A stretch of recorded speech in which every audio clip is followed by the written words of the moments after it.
want to look at what the second derivative can tell us about the graph of a function. Before we do, though, I want to define something. So when we say a function is concave up on some open interval if the first derivative is increasing on that interval. Now, what do it mean for the first derivative to be increasing? Is if the derivative is initially negative, then if it's increasing, it's going to be less negative as we go along. So, or if the derivative is initially positive, if the derivative is increasing, it's going to be more positive as we go along. So we call it concave up because the graph is kind of bent up like this. Okay, so concave up. On the other hand, we define concave down to mean that on this particular interval, the first derivative is decreasing. So that would mean if the derivative is initially positive, it will be less positive, or if the derivative is initially negative, it will be more negative, right? Because the derivative is increasing. You see, whether the function is increasing or decreasing, if the first derivative is decreasing, the function is going to be sort of bowed down like a bowl down. So concave up, sometimes you could think of it as like your cereal bowl when it's right side up, and concave down would be like your cereal bowl when it's upside down. So bowl up and bowl down might be ways to kind of remember what it means to be concave up or concave down. So we used to call them concave and convex. So this is concave because we've dug imagine a cavity in one of your teeth, right? We've dug this would be like a cave we've dug out of here, whereas this one is convex. It's bowed out, but nobody could remember which one is which, so we just switched to concave up and concave down to make it simpler to remember. Okay, well, of course, the second derivative is what tells you whether or not the first derivative is increasing or decreasing. So if the second derivative is positive, that's the second derivative is the rate of change of the derivative. So if the first derivative is increasing, that means it's concave up. So if the second derivative is positive, that means the first derivative is increasing. It means the function's concave up.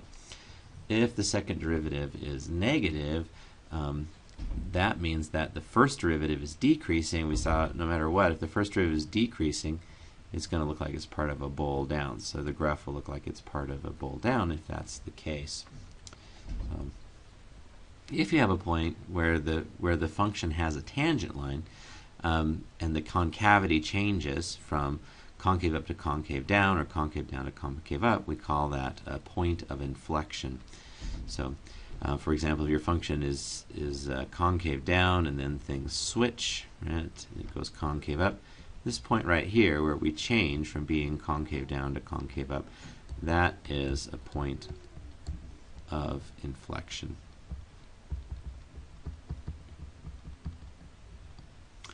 Okay, so a lot of times the point of inflection is really the first harbinger of change. So economists are always watching the rate of change of the jobless claims, right? So if there's jobless claims, that means that employment is going down, right? If we have a large number of jobless claims, and so they take the derivative of that, they watch the number of jobless claims this week versus the week before, right? That's the second derivative of employment, and the change in the number of jobless claims per week.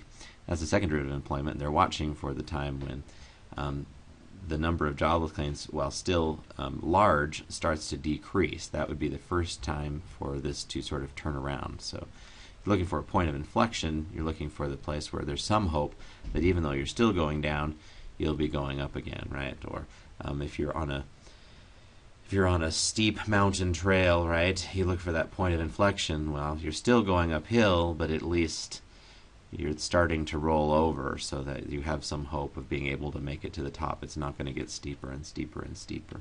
Okay, let's look at some examples of points of inflection. We've got this function y equals negative x squared. If you look at it, it looks like in this region the graph is concave down, right? So f double prime would be negative. The derivatives are going from positive to less positive and from negative to more negative.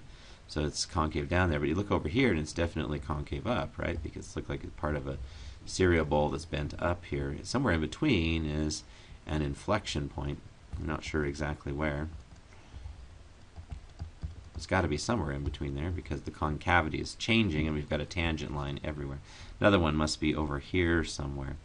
Let's see if we could locate that inflection point. The first thing we want to do is take the first derivative, so dy dx. Let's see, when you have e to some function, take the derivative of the function, e to that function. Now let's take the second derivative. See how this gives us the slope. We'll see how the slope is changing. This requires the product rule. We take the derivative of the first times the second plus the first, which is negative 2x, times the derivative of the second, which pulls out another negative 2x times e to the negative x squared. So if I factor out the common negative 2e to the negative x squared, so I'm going to factor that out here. I'll pull out a negative 2 from both terms, pulling that out, right? And I'm going to pull out an e to the negative x squared from both terms. If I pull it out of this term, I have 1. If I pull the e to the negative x squared out of this, I have minus 2x squared. And we can actually factor that if we're tricky. This is a kind of a difference of squares. What we're going to get is 1 minus root 2x times 1 plus the square root of 2 times x, e to the minus x squared. So, okay, and so that tells us that the inflection point is happening, let's see, there's one change when x is 1 over the square root of 2, and the other change when x is negative 1 over root 2. So we have the second derivative is 0 at x equals negative 1 over root 2 and x equals positive 1 over root 2.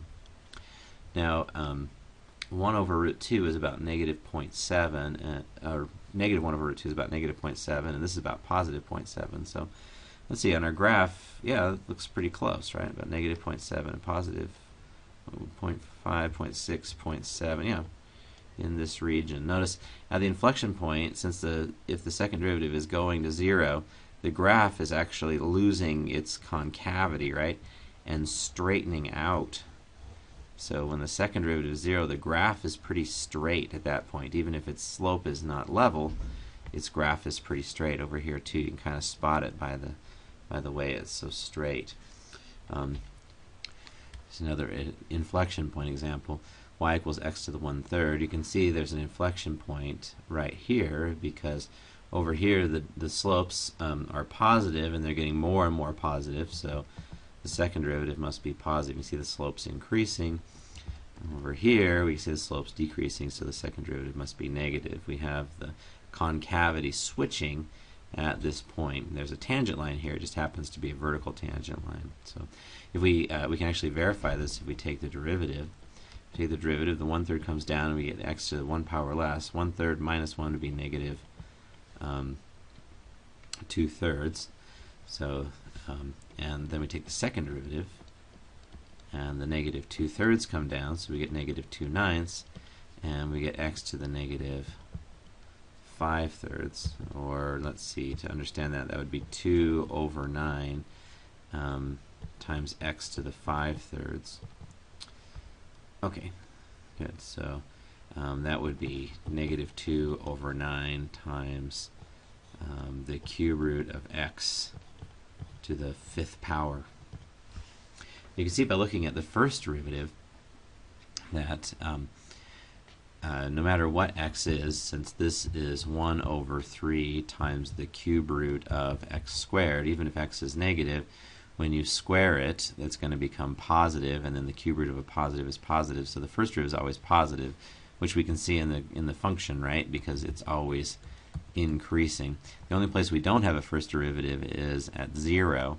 And the reason we don't have a derivative there is because the derivative is going to infinity as x tends to 0. So we've got that problem there, but we can still look at the second derivative at other places besides 0.